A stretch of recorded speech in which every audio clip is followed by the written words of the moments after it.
সশস্ত্র বাহিনীকে আধুনিক চতুর্মাত্রিক বাহিনী হিসেবে গড়ে তুলতে সরকার অঙ্গীকারবদ্ধ, বলেছেন রাষ্ট্রপতি। বাহিনীর সার্বিক সক্ষমতা ও দক্ষতা বৃদ্ধির আশাবাদ। খামেনির শেষ বিদায় অনুষ্ঠানকে হামলার লক্ষ্যবস্তু না করার আশ্বাস ট্রাম্পের। সর্বসাধারণের শ্রদ্ধা নিবেদনের জন্য আজও খামেনির মরদেহ থাকছে গ্র্যান্ড মুসাল্লায়। দেখছিলেন সংবাদ শিরোনাম, এবার বিস্তারিত।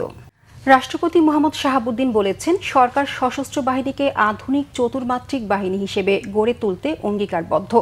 সকালে ঢাকা সেনানিবাসে প্রেসিডেন্ট গার্ড রেজিমেন্টের ৫১তম প্রতিষ্ঠা বার্ষিকীর দরবারে এ তথ্য জানান তিনি।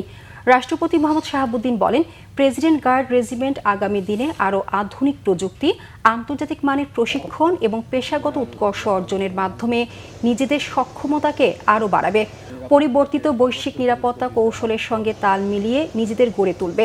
তিনি জানান, দেশের প্রতিরক্ষা পরিকল্পনা প্রণয়ন ও প্রস্তুতি, প্রতিরোধ সক্ষমতা বৃদ্ধি ও জাতীয় নিরাপত্তা কৌশল নির্ধারণে নেওয়া হয়েছে সবার আগে বাংলাদেশ নীতি।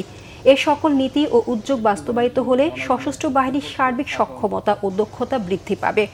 দেশের প্রতিরক্ষা ব্যবস্থা দক্ষ, আধুনিক ও শক্তিশালী হবে। একই সাথে সেনাবাহিনীর বিশেষ ক্ষমতা আরো দক্ষতা বাড়াবে। নিরাপত্তাকে সর্বোচ্চ গুরুত্ব দিতে হবে। আবার গুরুত্বপূর্ণ ব্যক্তিগণের সঙ্গে জনগণের সুসম্পর্ক স্থাপন ও সংযোগ যেন কোনো বিঘ্ন না ঘটে, সে বিষয়ে আপনাদের সংবেদনশীল ও বিশেষ যত্নবান হতে হবে। বর্তমান বিশ্বে নিরাপত্তার ধারণা দ্রুত পরিবর্তিত হচ্ছে। নিরাপত্তা এখন একটি বহুমাত্রিক বিষয়। আমি আশা করি প্রেসিডেন্ট গার্ড রেজিমেন্ট আগামী দিনে আরও আধুনিক প্রযুক্তি, আন্তর্জাতিক মানের প্রশিক্ষণ এবং পেশাগত উৎকর্ষ অর্জনের মাধ্যমে নিজেদের সক্ষমতাকে আরও বাড়াবে। আন্তর্জাতিক প্রসঙ্গ। ইরানের প্রয়াত সর্বোচ্চ ধর্মীয় নেতা আয়াতুল্লাহ আলী খামেনির শেষ বিদায় অনুষ্ঠান হামলার লক্ষ্যবস্তু করার সুযোগ থাকলেও আলোচনা চালিয়ে নিতে সেটি করবেন না বলে জানিয়েছেন মার্কিন প্রেসিডেন্ট ডোনাল্ড ট্রাম্প। মার্কিন প্রেসিডেন্টের মতে, এক হামলাতেই খামেনির পুরো অনুষ্ঠান এবং ইরানি কর্মকর্তাদের হত্যা করতে পারে মার্কিন বাহিনী।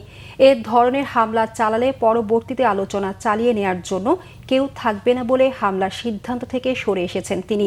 তেহরান সতর্ক করে জানিয়েছে, যুক্তরাষ্ট্রের যে কোনো ধরনের ভুল পদক্ষেপের কঠিন জবাব দেওয়ার জন্য প্রস্তুত ইরানের সামরিক বাহিনী। এদিকে সর্বসাধারণের শ্রদ্ধা নিবেদনের জন্য ইরানের প্রয়াত সর্বোচ্চ নেতা আয়াতুল্লাহ আলী খামেনি ও তার পরিবারের সদস্যদের কফিন রাখা হয়েছে তেহরানের প্রধান ধর্মীয় ও রাষ্ট্রীয় সমাবেশ স্থল গ্র্যান্ড মুসাল্লায়। সোমবার ও মঙ্গলবার খামেনির মরদেহ নিয়ে একটি শোক মিছিল তেহরানের বিভিন্ন এলাকা প্রদক্ষিণ করবে। 7 দিনব্যাপী রাষ্ট্রীয় জানাজা ও শোকানুষ্ঠানে বাংলাদেশ সহ বিশ্বের 70টিরও বেশি দেশের শীর্ষ ব্যক্তি অংশ নিয়েছেন। খামেনির জানাজা ও দাফন শেষে আগামী 11 জুলাই ইরান ও যুক্তরাষ্ট্রের আলোচনা পুনরায় শুরু হবে। যুক্তরাষ্ট্র ইরান সমঝোতা স্মারক বানচালে ইসরায়েলকে আর কোনো সুযোগ দেওয়া হবে না বলে জানিয়েছেন তুরস্কের প্রেসিডেন্ট রিসেপ তাইয়েপ এরদোয়ান। স্মারক বাস্তবায়নে সমর্থনের আশ্বাস দিয়েছেন তিনি।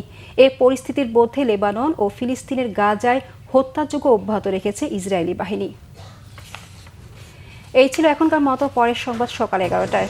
এছাড়া বাংলাভিশন সংবাদ ও সংবাদ সংশ্লিষ্ট অনুষ্ঠান দেখতে ভিজিট করুন www.bvnews24.com ও facebook.com/banglavisionnews এবং সাবস্ক্রাইব করুন youtube.com/banglavisionnews। ধন্যবাদ সবাইকে।